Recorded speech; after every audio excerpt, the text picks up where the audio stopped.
Welcome to Tactical News Network, your ultimate source for gun news. I'm your host, Pistol Pete, and I have some updates for you, so let's get into it.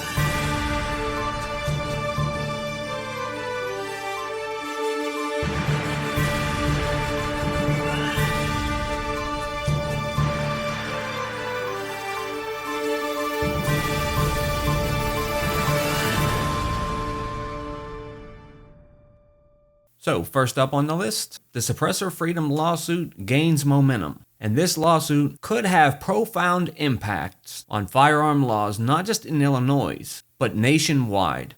A legal challenge is underway to overturn the state's ban on the purchase and possession of suppressors, and the case is making significant progress. Filed in a federal district court in Illinois, the lawsuit argues that the state's suppressor ban is unconstitutional. If successful, this could be the first time where we see the court declare a ban on suppressors as unconstitutional, with far-reaching consequences for states like California, New York, and others that have similar restrictions. However, Illinois is pushing back. The state has filed a motion to dismiss the case, arguing that suppressors do not qualify as arms under the Second Amendment and therefore should not be protected. Illinois claims that suppressors are accessories not essential to self-defense or firearm functionality. This argument contradicts federal law, which recognizes suppressors as part of the National Firearms Act and treats them as firearms. In the latest development, the case was temporarily paused due to another major case in Illinois, the Protection Illinois Communities Act, or the PICA. However,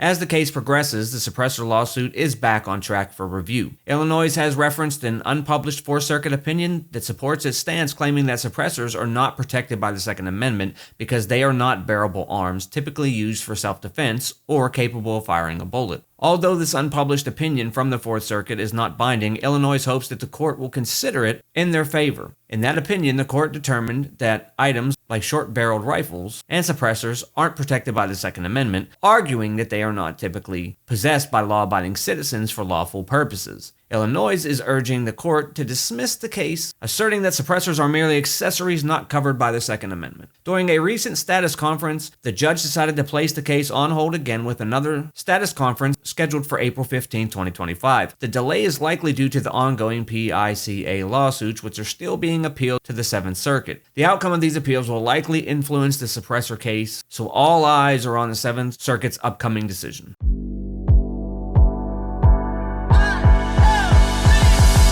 Next, in case you haven't heard, the legal battle over forced reset triggers, better known as FRTs, continues. So there's been a significant development in the ongoing legal battle surrounding forced reset triggers and the efforts of the ATF to regulate them as machine guns. The Fifth Circuit Court of Appeals is set to rule on this case involving the ATF's attempt to classify FTRs as machine guns. Earlier this year, Federal District Court Judge Rita O'Connor ruled in favor of gun rights advocates, striking down the ATF's restriction on these devices. Judge O'Connor determined that the ATF has overstepped its legal authority and declared the restrictions unlawful. In response, the ATF appealed to the Fifth Circuit, seeking to reverse this important decision and resume its efforts to regulate FRTs. The ATF argued that the judge's ruling was wrong and that its long-standing interpretation of the law regarding FRTs was consistent with prior rulings, including the recent Supreme Court decision in the Car Grill case. But that's not all. A group of anti-gun states, including New Jersey, Colorado, and Connecticut, tried to intervene in the case as new defendants. Their goal was to defend the FRT ban and block a favorable outcome for gun rights advocates. However, in a major win for Second Amendment supporters, the Fifth Circuit